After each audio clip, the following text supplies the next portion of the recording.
I know the feeling. You scroll through a dozen listings for under-counter ice makers, each one promising gourmet-grade cubes and restaurant-level output, but you've also read the stories about machines that look sleek on the page and then turn out to be noisy, leaky, or just too small for a busy bar. That hesitation is real, because the last thing you want is to spend a few $1,000s on a unit that ends up sitting in a corner, barely churning enough ice to keep up with a night shift rush. Link is in the description if you want to check the product details on Amazon. When I started digging into the Scotsman commercial undercounter model, the first thing I wanted to verify was how it fits into a real kitchen workflow.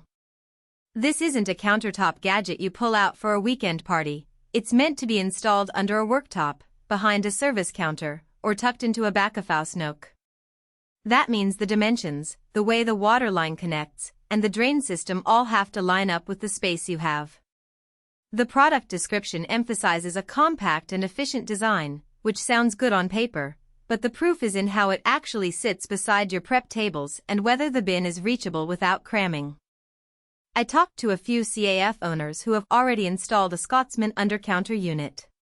Their main praise point was the generous ice storage that lets them make a batch of cubes, let them sit, and then grab what they need without constantly waiting for the next cycle. One manager told me the bin holds enough ice to cover a full day of service for a 30-seat coffee shop, which translates into roughly 200+ pounds of cubes before you have to empty it. That's a real advantage if you're serving cold brew on tap or making smoothies all day. On the flip side, a small bistro that only needs a handful of cubes for occasional cocktail service found the bin a bit overkill. They ended up emptying it multiple times a week just to keep the ice from melting in the storage area. So the size of the storage compartment is something to match to your actual volume needs. Installation is another practical hurdle that many first-time buyers overlook.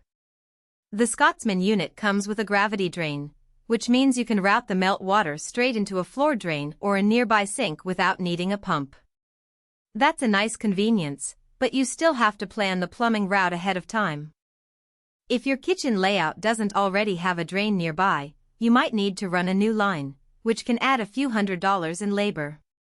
One reviewer I spoke with noted that the machine's water inlet is standard inch, so most commercial water lines will connect without adapters, but the real trick is making sure the inlet is on the side that lines up with your existing supply. A misaligned connection can force you to bend the pipe or buy a longer hose, which isn't a deal breaker but does add a step you might not have budgeted for. Now, about the actual ice itself. The term gourmet cube is thrown around a lot, but what does it mean in practice? For the Scotsman undercounter, the cubes are clear, 1-inch squares that melt slower than smaller, cloudy cubes you'd get from a home freezer. In a bar setting, that slower melt translates to drinks staying colder longer without watering down.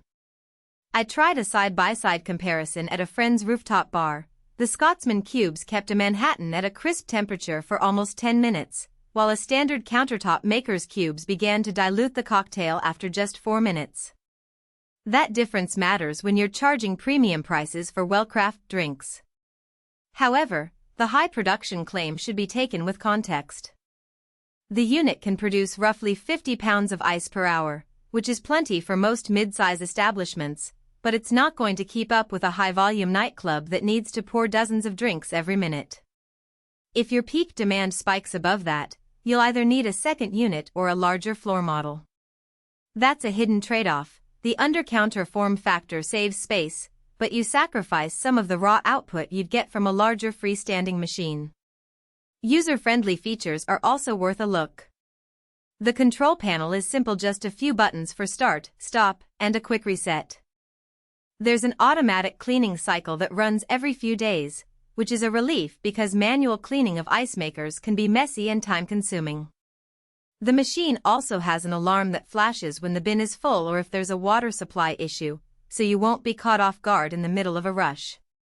One thing I noticed, though, is that the audible alerts are fairly soft.